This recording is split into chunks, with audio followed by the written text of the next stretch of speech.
노아와 유람선 한 척이 세계 여행을 가다가 바다 한가운데 좌초가 돼서 배를 버리게 되었습니다. 많은 사람들이 그 배를 버리고 보트에 올라타서 자기 생명을 유지하려고 노력하고 있습니다. 그런데 어떤 배를 보니까 4명이 타야 될 배에 무려 7명이나 탔습니다. 파도는 사정없이 작은 보트를 때리면서 물이 점점 차오르게 됐습니다. 분명히 3사람이 바다로 뛰어들어가야 되는데 누가 바다에 뛰어들어가겠습니까? 그저 다른 사람들의 눈치만 살펴보고 있는 겁니다. 그런데 이때 갑자기 영국 사람이 벌떡 일어났습니다. 영국 사람이 벌떡 일어나더니 대영제국 만세 하면서 바다에 뛰어내렸습니다. 그래도 여전히 배는 흔들리고 배에 탄 사람은 생명 위험을 합니다. 2사람이 물에 뛰어내려가야 되는데 과연 누가 뛰어내리겠습니까?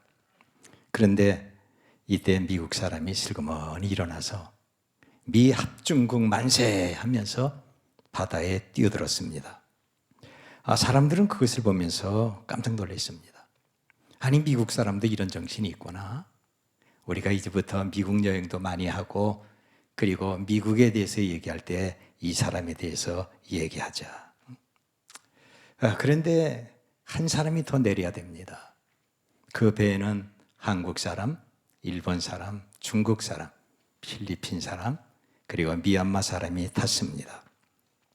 만일 여러분이 그 배에 있었다면 여러분은 어떻게 하겠습니까?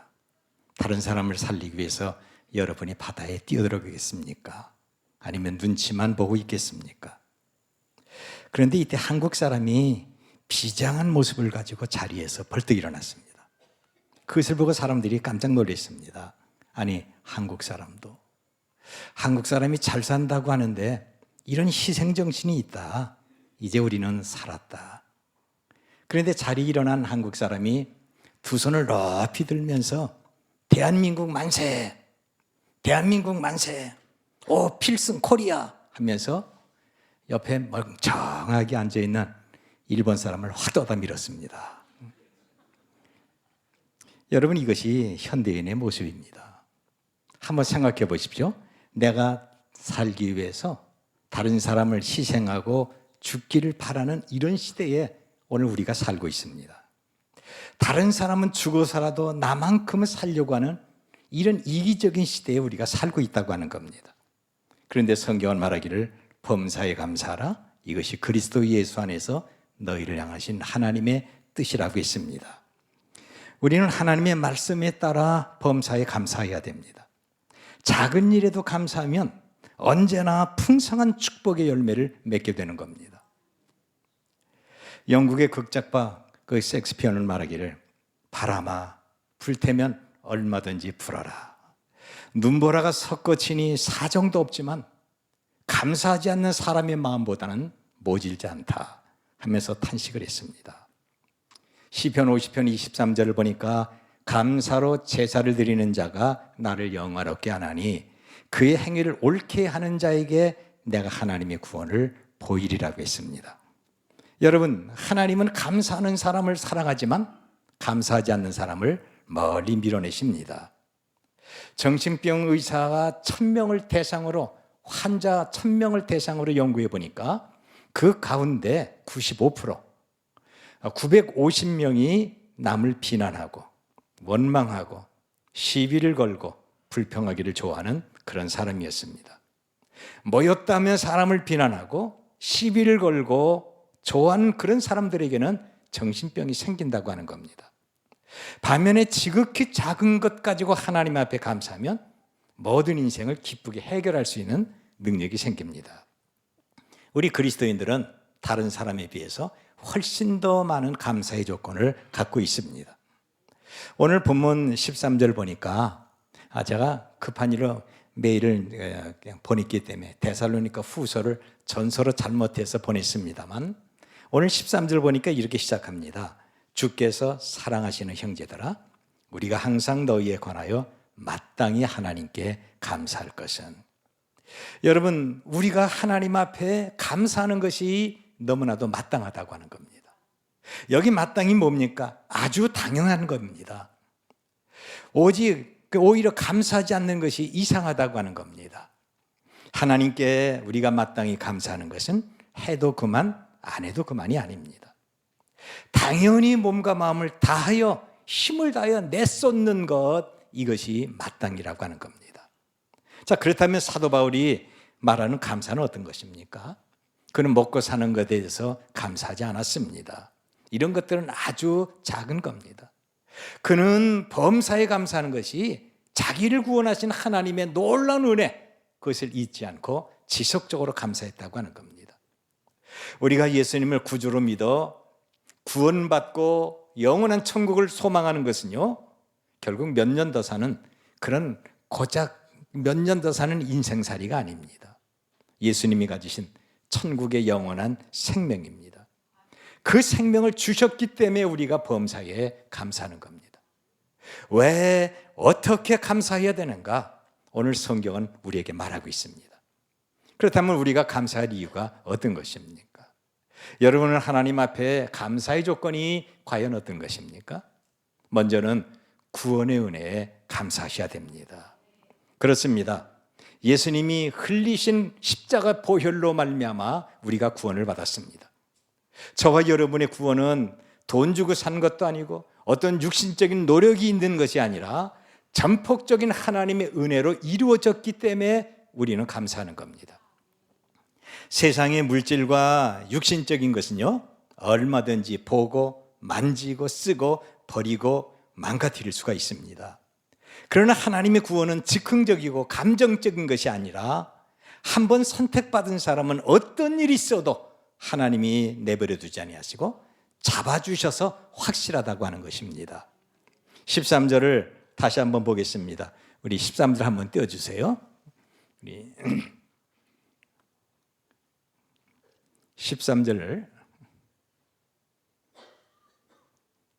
성경을 그냥 펼쳐놓으시면 됩니다. 13절 제가 읽겠습니다.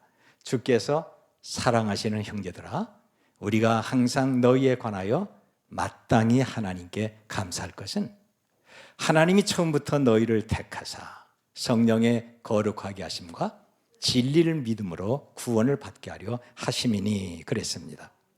여러분, 사도 바울은 왜 하나님 앞에 감사했을까요? 바울이 하나님 앞에 감사했던 그 조건이 무엇입니까? 하나님이 처음부터 자기를 선택하시고 성령의 거룩하심과 진리를 믿게 하심으로 우리가 구원을 받았다고 하는 겁니다. 성경은 저와 여러분의 구원이 감정적이고 즉흥 것이 아니라 하나님의 영원하신 구원의 경륜임을 강조하고 있습니다.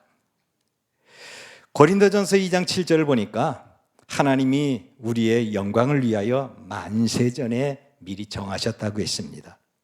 저와 여러분의 구원을 위해서 모든 것이 완벽하신 하나님이 만세전부터 미리 정하셨다고 했습니다. 그리고 이제 그것이 보여지게 된 겁니다. 골로새 2장 26절을 보니까 이 비밀은 만대와 만세로부터 감추어졌던 것인데 이제 그의 성도들에게 나타났고, 그랬습니다. 여러분, 우리가 과연 무엇이간데 하나님께서 만대와 만세전부터 계획하시고 작정하시면서 우리에게 이것을 보여줬습니까? 이것이 우리를 향하신 하나님의 크신 은혜와 사랑입니다.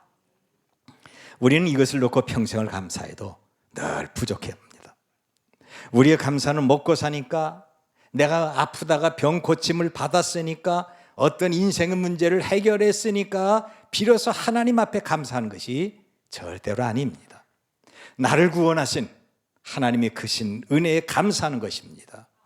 여러분 믿으시길 바랍니다. 에베소 1장 4절 보니까 곧 창세전에 그리스도 안에서 우리를 택하사, 그랬습니다. 하나님이 언제 우리를 택하셨습니까? 창세전입니다. 우주 만물이 창조되기 전에 하나님은 이미 저와 여러분을 아시고 구원을 계획하시고 지금 이루어지게 만드셨다는 겁니다. 아마 우리 가운데 이렇게 생각하는 분이 있을 것입니다. 아직 태어나지도 않았는데 뭐 창세전에 미리 준비할 필요가 있을까? 이건 바로 우리를 듣기 좋게 하기 위한 말이다. 그런데 여러분, 이것을 한번 생각해 보십시오. 아주 재산이 많은 부잣집에 외동딸이 시집을 간다고 하십시다. 결혼 날은 아직도 멀었는데 벌써부터 부모의 마음은 분주하고 바쁜 것입니다. 결혼식장을 확인하고 혼숙감을 준비합니다. 가구와 주방 제품과 가전제품을 구입합니다. 신혼여행지를 확인합니다. 그리고 시간을 내서 야외 사진도 찍게 만듭니다. 이것저것 준비하는데 얼마나 많은 시간과 노력이 필요합니까? 그리고 집안의 결혼용품을 하나 둘 쌓아놓는 걸 볼 때 부모님은 벌써 딸이 시집간 그런 기분이 듭니다. 이상하게 마음이 허전하고 딸이 자는 방 앞을 지나갈 때마다 벌써 결혼할 날은 아직도 멀었는데 부모님은 딸이 다른 데로 간 것처럼 느껴지게 되는 겁니다. 오늘 우리의 구원이 이렇다고 하는 겁니다. 사도 베드로는 말하기를 사랑하는 자들아 주께서는 하루가 천년 같고 천년이 하루 같다는 이 사실을 잊지 말라고 했습니다. 저와 여러분이 태어나려면 아직도 멀었는데 하나님께서는 이미 우리를 구원하기로 선택하시고 작정하신 겁니다. 그만큼 우리의 구원이 틀림없는 겁니다. 우리는 구원의 확신을 가지고 하나님 앞에 감사하셔야 됩니다. 경상도 할머니 세 사람이 따뜻한 봄날에 서로 이야기를 주고받고 있습니다. 그 가운데 할머니가 먼저 말을 겁니다. 어이 할매, 예수가 죽었다. 이 말을 들은 다른 할머니가 깜짝 놀라서 말합니다. 와 죽었다 카노. 그러자 예수가 죽었다고 말한 할머니가 글쎄 못에 찔려 죽었다 안 카나. 그러자 와 죽었나 물었던 할머니가 에이구 머리 풀어 헤치고 다닐 때 봤다. 내 알아봤다. 근데 그때까지 아무 말 하지 않던 할머니가 근데 예수가 누구? 하고 물어봅니다. 그런데 그 다른 할머니가 글쎄 나도 몰라. 며느리가 아버지 하는 것 보니까 아마 사돈 어린인 것 같다. 그래 문상은 갔나? 아니 못 갔다. 와 안 갔노? 가려고 했는데 사흘 만에 살아났다 하더라. 여러분, 우리가 믿는 예수님은 이 정도가 전혀 아닙니다. 성부 하나님이 선택하시고 성자 예수님이 고난받으시고 십자가에 달려 죽으심으로 우리의 구원의 보증이 되시고 성령께서는 하나님의 사랑과 예수 그리스도의 죽음을 우리에게 가져다 주심으로 우리가 예수님을 믿고 지금 구원받아 하나님을 예배하고 있는 것입니다. 여러분, 성삼위 하나님의 사랑을 의심하지 마십시다. 나의 구원은 확신한가? 내가 지금은 천당 갈 수가 있는가? 나는 아무것도 할 것이 없는데 과연 나 같은 사람을 하나님이 받아주실까? 이것은 여러분의 생각이지 하나님의 생각은 전혀 아닙니다. 저와 여러분의 구원이 너무나도 확실하기 때문에 사도 바울은 마땅히 감사하라고 말씀하고 있는 겁니다. 그리고 두 번째는 복음을 전하게 하신 하나님 앞에 감사하셔야 됩니다. 우리 신앙의 첫 번째 감사는 하나님이 행하신 구원의 은혜를 감사해야 됩니다. 그리고 두 번째는 나의 구원을 위해서 하나님께서 말씀을 듣게 하시고 이 복음을 다른 데로 전파할 수 있는 그런 사명을 주신 것입니다. 사도 바울이 데살로니가에 있는 성도를 가르치면서 하나님의 복음으로 불렀다는 것을 지금 14절에서 강조하고 있습니다. 14절을 보니까 이를 위하여 우리의 복음으로 너희를 부르사 우리 주 예수 그리스도의 영광을 얻게 하려 하심이라고 했습니다. 여러분, 하나님이 무엇 가지고 우리를 불렀나요? 그냥 너 이리 와라 하는 것이 아닙니다. 복음으로 우리를 부르셨습니다. 복음으로 하나님께서 영광을 받으셨던 겁니다. 우리가 하나님의 부르심에 순종해서 예수님을 구주로 영접하고 이렇게 좋은 교회에서 예배하고 봉사하는 것이 성경에서 말하는 예수님의 영광입니다. 여러분은 예수님의 영광을 다른 곳에서 결코 찾지 마십시오. 내가 있는 이 교회에서 하나님을 예배하고 섬기는 것, 이것이 주님의 영광입니다. 우리가 많은 돈을 벌지 못하고 세상 사람들이 나를 알아주지 못하고 늘 몸이 약해서 허허덕거려도 내가 예수 그리스도를 구주로 믿는다는 그 자체, 그리고 이 자리에 와서 예배하는 그 자체가 하나님 앞에 영광입니다. 믿으시길 바랍니다. 고린도전서 1장 17절을 보니까 그리스도께서 나를 보내시면 오직 복음을 전하게 하려 하심이라고 했습니다. 복음으로 우리를 부르신 하나님은 우리가 그 복음을 다른 사람에게 나눠주기를 원하고 있습니다.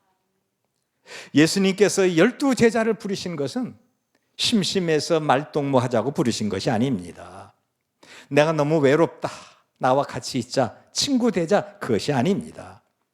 바로 이들이 예수님의 말씀을 듣고 구원받고 그리고 예수님이 하신 것처럼 자기들도 다른 사람에게 예수님의 말씀을 가르쳐주기 위한 것입니다.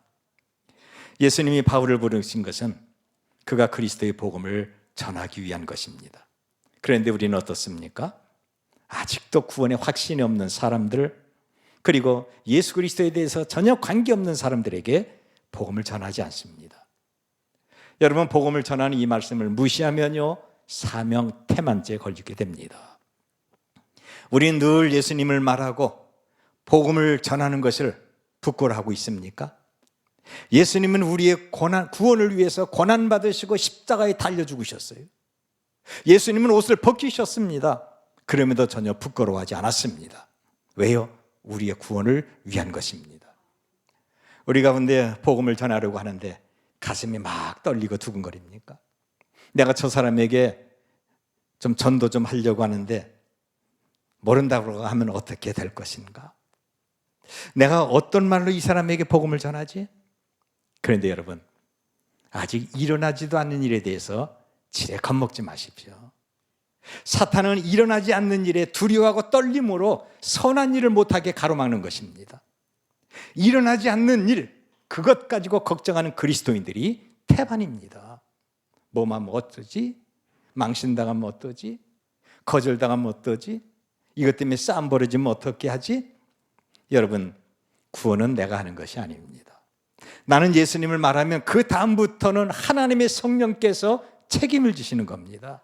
그분이 알아서 다 해결해 주셔요. 사도 바울이 예수님을 믿은 후에는 오직 예수 그리스도의 십자가만 자랑을 했습니다. 그가 자랑할 것이 없어서가 아닙니다. 이 당시 바울은 가장 유명한 율법 선생인 가말리아의 수제자입니다. 그는 순수한 유대인의 혈통을 가졌고 유대인들이 그렇게 자랑하는 사울 왕의 직계 후손입니다. 당시의 성공과 출세가 보장이 됐습니다. 그런데도 모든 것 다 내려놓고 오직 예수 그리스도의 십자가만 자랑을 했습니다. 왜 그랬을까요? 하나님이 죄와 죽음으로, 죄와 허물로 죽었던 자기를 구원하셨기 때문에 그런 겁니다. 물론 이 복음의 중심은 당연히 예수 그리스도이십니다. 우리가 예수님을 구주로 믿는다면 당연히 우리도 복음을 증거하고 복음 듣기를 원하고 거리로 나가야 됩니다. 이것이 구원받은 하나님의 사람들의 특징입니다. 사도 바울은 자기가 예수님을 믿고 자기가 구원받은 것에 대해서 너무나도 감사했습니다. 그런데 오늘 우리의 감사는 과연 어떤 것일까요? 여러분은 어떤 것 가지고 하나님 앞에 감사하고 있습니까? 여러분의 감사의 조건이 무엇입니까?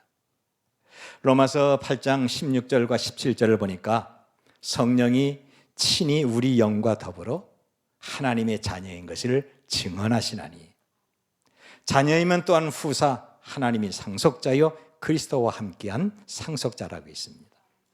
오늘 저와 여러분이 하나님의 부르심에 순종하고 복음을 전하면 그리스도와 함께하는 상속자가 됩니다. 내가 예수님처럼 하늘나라의 모든 걸 이어받는, 모든 것을 누리는 영원한 상속자가 된다는 것이 얼마나 원더풀한 일입니까? 어떤 사람은 부모님이 돌아가셨는데 수많은 빚을 가지고 있어서 자기가 그 부채를 다 떠안고 정말 불행하게 삽니다. 어떤 사람은 부모님이 가진 것이 아무것도 없어서 상속과는 거리가 멉니다. 어떤 사람은 그 많은 재산을 다른 것에 기증함으로 자기는 아무것도 가진 것이 없습니다. 그런데요, 예수님이 가지신 것은 무궁무진합니다. 그래서 우리가 받을 축복도 무한합니다. 여러분, 바다를 보십시오. 이 넓고 깊은 바다는 지구상에 있는 모든 강물과 시냇물을 다 받아들입니다. 언제 바다가 홍수가 나서 범람한 적이 있었나요? 바다에는 파도나 아니면 태풍이 있지만 범람하는 것이 아니라 모든 물을 다 흡수하고 있습니다. 그런데 예수님이 받으신 축복은 바다보다 크고 깊습니다. 절대로 모자라거나 아니면 강물이나 시냇물처럼 범람한 것이 아닙니다. 그래서 저와 여러분이 예수님을 구주로 믿고 바르게 산다면 하늘나라의 모든 것을 우리가 상속받습니다. 그 복이 과연 어떤 것일까요? 내가 누리는 복이 과연 어떤 것일까요? 예수님이 가지신 생명의 복입니다. 예수님이 들어가신 영원한 천국입니다. 예수님이 누리신 존귀와 영광, 이것이 바로 나의 것입니다. 예수님이 지배하시는 그 권세가 오늘 우리에게 있습니다. 예수님이 가지신 왕권도 누리게 됩니다. 우리가 단지 예수님을 믿고 하나님을 가까이 함으로 이 모든 것을 다 받아 누리게 됩니다. 여러분, 믿으시면 아멘 합시다. 더 크게 아멘 합시다. 얼마나 놀랍습니까? 나 같은 사람이 바로 그리스도의 상속자가 됩니다. 예수님이 가지신 모든 것을 내가 받습니다. 당연히 감사가 나와야 되지 않습니까? 그래서 사도 바울은 자기를 부르신 하나님 앞에 감사했습니다. 그리고 자기로 하여금 복음을 증거하게 하신 그 하나님 앞에 그는 감사를 했습니다. 오늘 우리의 심령에 감사와 기쁨의 씨를 뿌리면요, 하나님은 우리와 우리 자녀들에게 은혜의 꽃을 피게 하고 풍성한 열매를 맺게 하십니다. 이런 은혜가 있어지시길 바랍니다. 그리고 세 번째는 뭐냐? 중보자가 있음을 감사해야 됩니다.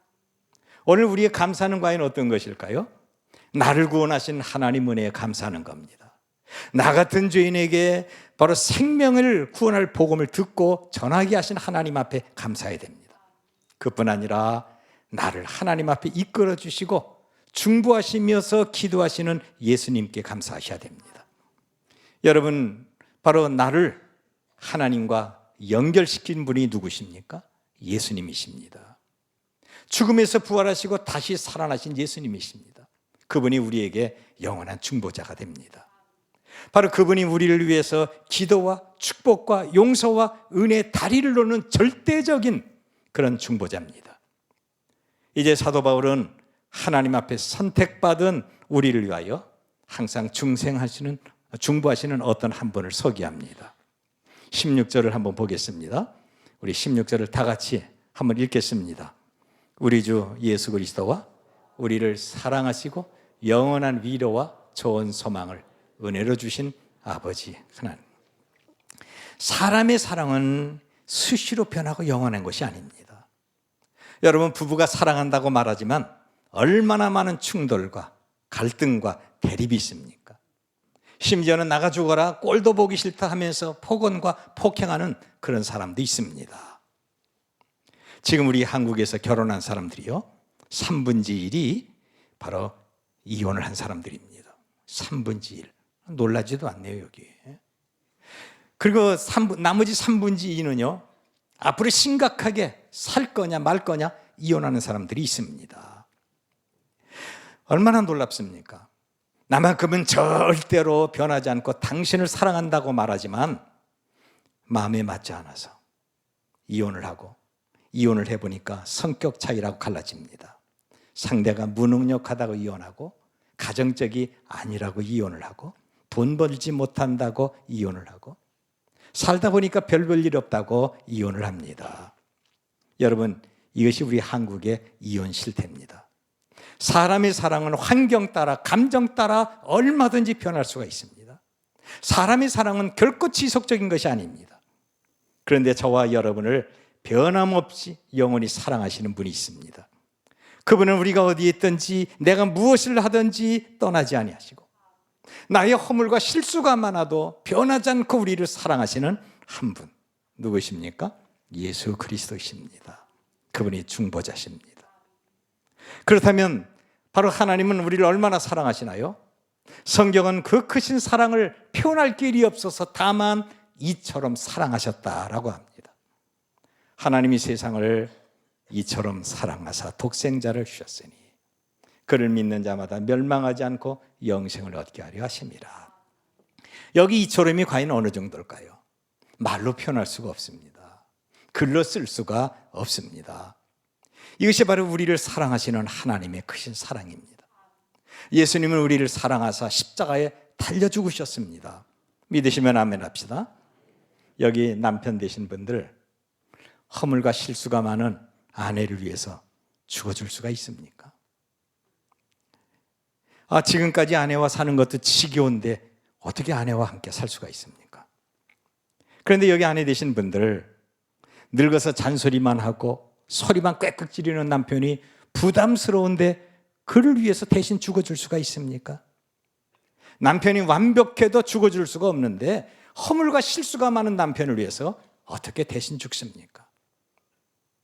행전교회는 절대로 그렇지 않습니다만, 제가 있었던 종암제일교회는요, 아내가 늙은 남편이 필요할 때가 몇 번 있습니다.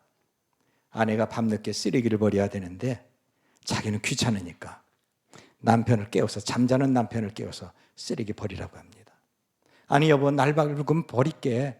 그래도 지금 버리라고 환난과 엄청난 박해를 가합니다.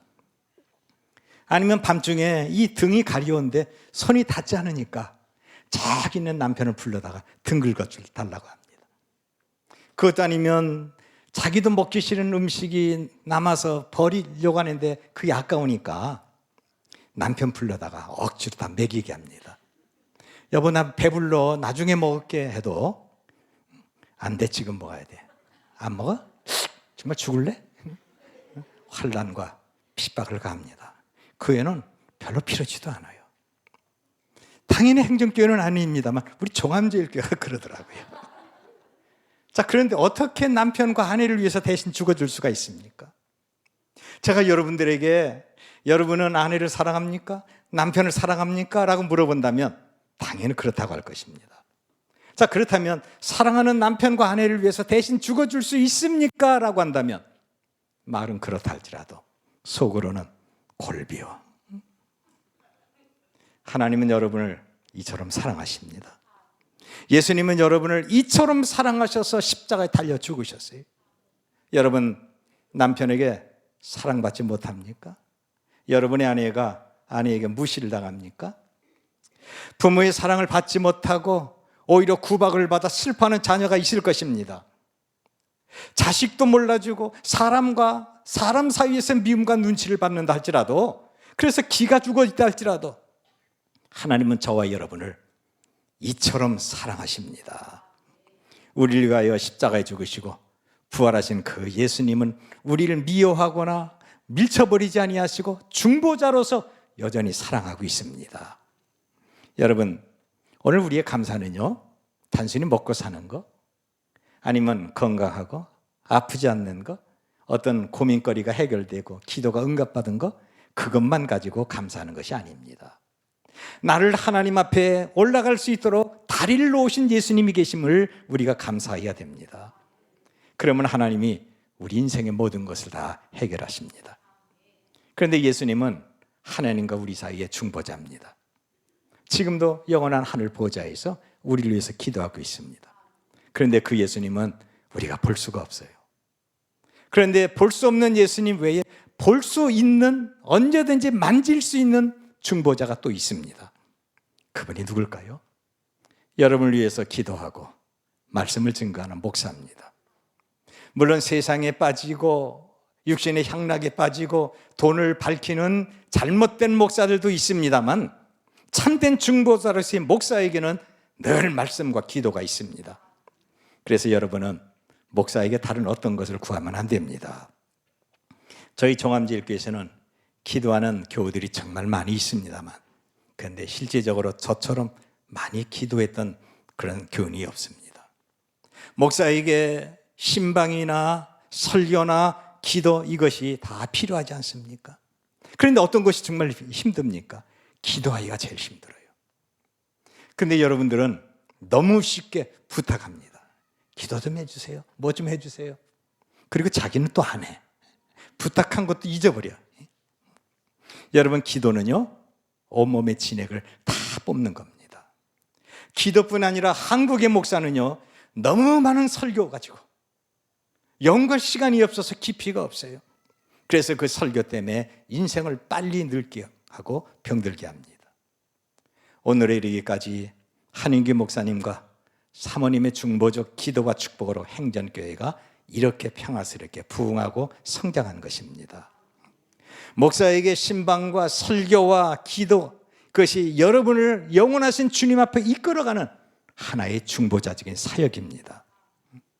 목사가 그걸 하고 있어요. 며칠 전의 일입니다만 한인규 목사님이 저에게 이런 말을 하더라고요. 목사님, 제가 목사님을 볼 때 딱 3가지가 부럽습니다. 여러분, 한 목사님이 저에게 부러운 3가지가 뭔지 궁금하시지 않습니까? 어떤 것이 부러울까? 그 물어봤어요. 그랬더니 한 목사의 말을 듣고 한참을 웃었습니다. 목사님이 저에게 첫 번째로 부러워하는 것이 뭐냐? 한 목사 얘기입니다. 신 목사님이 자기보다 더 잘생겼다고 하는 거예요. 다른 말로 하면 나는 얼굴만 잘생겼다는 게. 여러분 그렇게 생각하십니까? 어디 사모님, 남편이 잘생겼어요? 내가 잘생겼어요? 물론 제가 잘생겼다고 하시는 분들은 사람 볼 줄 아는 겁니다. 그래도 아니야, 한 목사님이 더 매력적이고 더 멋있지 라고 하시는 분은 진짜 행전교회 성도입니다. 두 번째가 궁금하지 않습니까? 두 번째는요, 설교하는 제 목소리가 자기 목소리보다 더 좋다고 하는 겁니다. 그런데 제가 한 목사님 설교를 쭉 들어보면요, 더 설득력과 호소력과 감동력이 있습니다. 다른 목사님들도 훌륭하지만 한 목사님 더 은혜롭게 설교하십니다. 자, 그렇다면 한 목사님이 저에게 3번째 부러워하는 것이 있는데 뭘까요? 제가 고등교육까지 다 받았다고 하는 겁니다. 물론 신학대학교 교수로 있었으니까 박사 학위는 필수적입니다. 정교수는 학위가 없으면 교수가 될 수가 없습니다. 그런데 목사님은 제가 그 전도사 때부터 자세히 알고 있는데 교회를 사랑하고 교회 건축하고 교회에 몸담아 있기 때문에 그는 더 배울 수 있는 기회를 상실한 거예요. 완전히 교회에 빠졌습니다. 그래서 학위가 없는 거죠. 이제 부럽다고 하는 겁니다.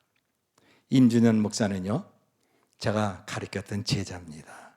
성실하고 아주 훌륭하고 열심히 있었던 제자입니다.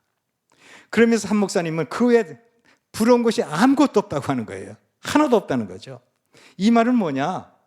내가 자기를 볼 때 부러운 것이 더 많다고 하는 겁니다. 사실 한 목사님 하는 모든 것이 부럽습니다. 그런데 하나님은 사람의 외모로 판단하신다면 저나 여러분은 결코 구원받지 못합니다. 하나님의 구원이 결국 얼굴입니까? 아닙니다. 하나님은 우리의 목소리, 학위로 구원을 한다면 과연 우리가 구원받을 수가 있겠습니까? 어느 학교 졸업했는데 얼마나 잘생겼느냐, 어떤 설교를 하느냐, 나와 무슨 관계가 있느냐, 어느 지역 출신이냐, 여러분 착각하지 마십시오. 하나님이 바로 원하시는 것은 얼마나 당신 마음에 합하느냐, 예수님을 통해서 얼마나 하나님의 마음에 맞느냐, 바로 이거예요. 하나님의 마음에 맞아야 복을 받습니다. 하나님의 마음에 맞는 목사가 있어야 교회가 평화스럽고 은혜스럽습니다. 강단에서 예수님을 설교하고 하나님을 예비하는 목사의 중보적 사역은 우리 모두에게 은혜와 평강을 주는 것입니다. 나의 중심을 보시는 그 하나님, 그 하나님을 경외한다면 여러분을 인도하는 바로 예수님, 그 목사님의 목회 사역 그 중심을 보시고 기도하셔야 됩니다. 비록 겉모습이 아주 약한 것 같아도 그 중에 하나님을 향한 목사님이나 장로님들이 있다고 한다면 정말 행복한 교회입니다. 행전교회가 그런 교회임을 믿으시길 바랍니다. 코가 찡하고 눈시울이 젖은 어떤 글을 제가 읽었습니다. 제목은요, 아빠 내가 소금 넣어줄게. 아빠 내가 소금 넣어줄게. 어느 회사원이 전날 저녁에 술을 과하게 먹고요, 속이 쓰려서 아침 일찍이 순댓국집으로 가서 국밥을 시킵니다. 그리고 기다리는데 갑자기 조용하게 식당 문이 열리더니 초등학교 1학년 정도, 그러니까 7, 8살 정도 된 어린아이가 행색이 아주 궁핍한 앞을 보지 못하는 어떤 맹인을 데리고 느릿느릿 식당 안으로 들어옵니다. 눈에도 거린이라는 것을 금방 알 수가 있습니다. 옷은 다 헤어졌고 머리는 흥크러졌고 움직일 때마다 몸에서 역한 냄새가 납니다. 식당 주인은 이를 보고 그 자리에서 벌떡 일어나서 큰 소리를 지릅니다. 이봐 이봐, 이렇게 손님도 없는데 아침부터 오면 어떻게 해?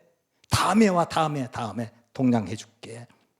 그런데 여자아이는 그 말을 못 들었는지 이 앞을 보지 못하는 어떤 맹인의 손을 잡고 느릿느릿 음식점 중간 자리에 앉습니다. 식당 주인은 이때 이들이 구걸하러 온 것이 아니라 밥 먹으러 온 것을 압니다. 그런데 행색이 너무 그러니까 여자아이를 보면서 얘야, 미안하지만 너희들한테 지금 내가 음식을 팔 수가 없다. 그 자리는 예약한 손님 자리니까 지금 자리가 없어. 다음에 오면 내가 밥 먹게 해줄게. 그러자 잔뜩 기가 죽은 여자아이는요, 금방 슬픈 표정을 띠더니 아저씨한테 사정을 합니다. 아저씨, 빨리 먹고 제가 나갈게요. 오늘 우리 아빠 생일이에요. 그래서 내가 아빠 생일로 순댓국 사드리려고 그래요. 빨리 먹고 나갈게요. 그러면서 주머니에서 뭘 꺼내는데 꼬깃꼬깃 덜어준 1,000원짜리 몇 장과 한 주먹의 동전입니다. 주인은 앞을 보지 못하는 아이의 아빠 생일이라는 것을 보고 더 이상 내쫓을 수가 없었습니다. 그럼 알았다, 빨리 먹고 나가야 된다. 그리고 순댓국 2국을 다른 사람보다 먼저 그 앞에다 갖다 놨습니다. 여자아이는 순댓국이 오자 활짝 웃으면서 아빠, 내가 소금 넣어줄게. 아빠는 가만히 있어. 내가 넣어줄게. 그리고 소금 대신에 자신의 국밥 그릇으로 수저를 갖고 갑니다. 그리고 자기 국밥에 있는 모든 순대와 고기를 다 떠서 앞을 보지 못하는 아빠의 그릇에 다 넣어줍니다. 그러면서 하는 말이 아빠, 이제 됐어. 어서 먹어. 근데 아저씨가 빨리 나가라고 했으니까 우리 빨리 먹고 나가야 돼. 아빠 밥도 내가 김치 얹어줄게. 딸의 말을 들은 맹인 아빠의 두 눈에 눈물이 고입니다. 그런데 이 모든 것을 물끄러미 바라봤던 그 주인은 자기가 한 말이 있으니까 더 이상 고개를 들 수가 없습니다. 그 옆 테이블에서 우연히 이것을 봤던 어떤 손님은 자기가 나가면서 음식값을 대신 지불합니다. 그러면서 하는 말이 야, 여기 행복과 감사가 있네. 나는 행복과 감사를 돈이나 아니면 다른 어떤 환경에서 찾는데 바로 여기에 감사가 있고 행복이 있네. 이들을 위해서 돈 내줘도 전혀 아깝지 않아. 밝은 모습으로 나갔습니다. 여러분, 우리의 인생과 행복의 조건을 먹는 것에서 찾고 있지 않습니까? 내가 환경이 좋으면 감사를 하고 환경이 나쁘면 불행하다고 하면서 불평과 원망하고 있지 않습니까? 성경에는 범사에 감사하라 강조하는데 바로 우리는 좋은 환경과 나의 감정을 따라서 감사의 기준이 달라집니다. 지금부터 매일 감사의 조건을 찾도록 하십시오. 환경 따라, 감정 따라 감사의 기준이 달라지는 것이 아닙니다. 내가 무엇 때문에 감사해야 되는지, 내가 돈을 조금 더 벌었다고, 내가 취직했다고 감사가 아닙니다. 가정에서 어떤 문제가 덜어졌다고 감사가 아니라 이것만 가지고 감사하면요, 감사의 조건이 금방 없어집니다. 사소한 것 가지고 감사하지 마십시다. 오늘 저와 여러분이 감사해야 될 것은 우리의 구원을 위해서 하나님이 선택을 하셨기 때문에 그렇습니다. 우리의 구원을 위해서 바로 예수님께서 고난을 받으시고 십자가에 달려 죽으셨고 부활하셨기에 우리는 감사하셔야 됩니다. 그런데 그 예수님은 지금도 하늘나라에서 저와 여러분과 우리 자녀를 위해서 기도하고 있습니다. 여러분, 이런 중보적 사역이 예수님만 가지고 있나요? 절대 그렇지 않습니다. 나를 위해서 기도하고 말씀을 연구하고 말씀을 선포하고 목회 사역을 하는 목사님이 있습니다. 이런 은혜를 입은 우리가 어떻게 감사하지 않을 수가 있겠습니까? 나의 감사가 내일 더 큰 축복이 있음을 확신하면서 힘과 마음을 다하여 마땅히 감사하는 성도들이 되시기를 주님의 이름으로 축원합니다. 기도하겠습니다. 자비로우신 아버지, 정말 우리의 감사가 전능하신 하나님을 기쁘시게 하고 영광이 되게 하여 주옵소서. 행전교회 그저 모일 때마다 감사가 넘치고 행전교회가 감사 충만의 교회가 되게 하여 주옵소서.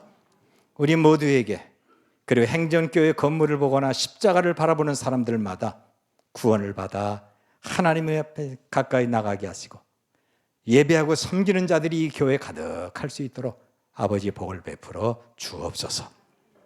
예수님의 이름으로 기도합니다.